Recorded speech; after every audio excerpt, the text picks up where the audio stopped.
What is one technique that a landlord could do on new tenancies to keep their tenancies exempt from the Tenants Protection Act? Hi, my name is Rob Wells. I'm the Landlord Warrior on TikTok and YouTube. Please feel free to like, share, and subscribe to our videos.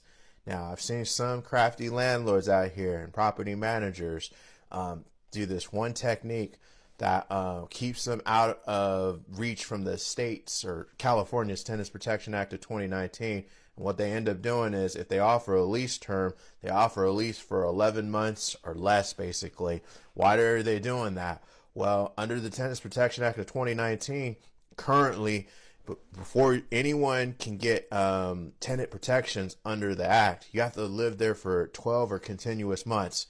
There are some exceptions if you know, a new tenant is added on to a new lease, basically, that the law states that all tenants that have been added on have to live there for 12 months, or someone has to live there for 24 months or greater. But the tactic I've seen landlords use or property managers use is doing like an 11-month or less lease. Okay, you also could do month to month, but if you do 11-month lease, you have the benefits of a fixed term lease, for a definite period of time, and stay exempt from the Tenants Protection Act. Okay.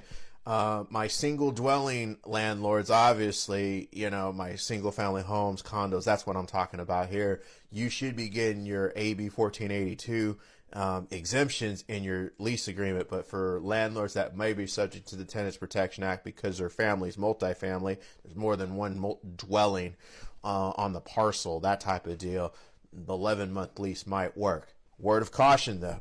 These crafty landlords get crafty. Municipalities also getting crafty too.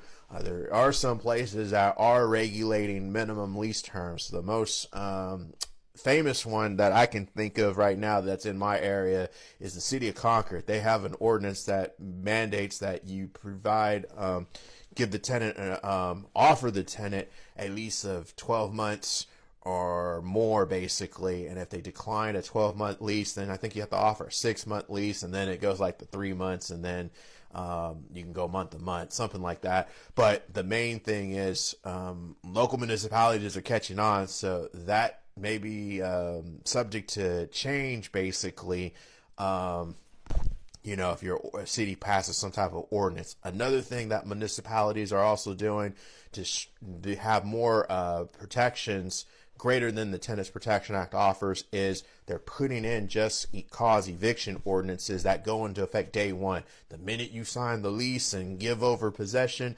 the city's protections apply. So a lot of cities are doing that as well too, because the TPA has this 12-month residency requirement before the protections go into effect. So those are some things you can think about. Obviously, if you have any questions, landlord tenant related, feel free to reach out to us below. I know if you guys got questions, comments, put them down below. I'll try to answer them to the best of my ability. Until next time, folks, I'll talk to you then. Thanks.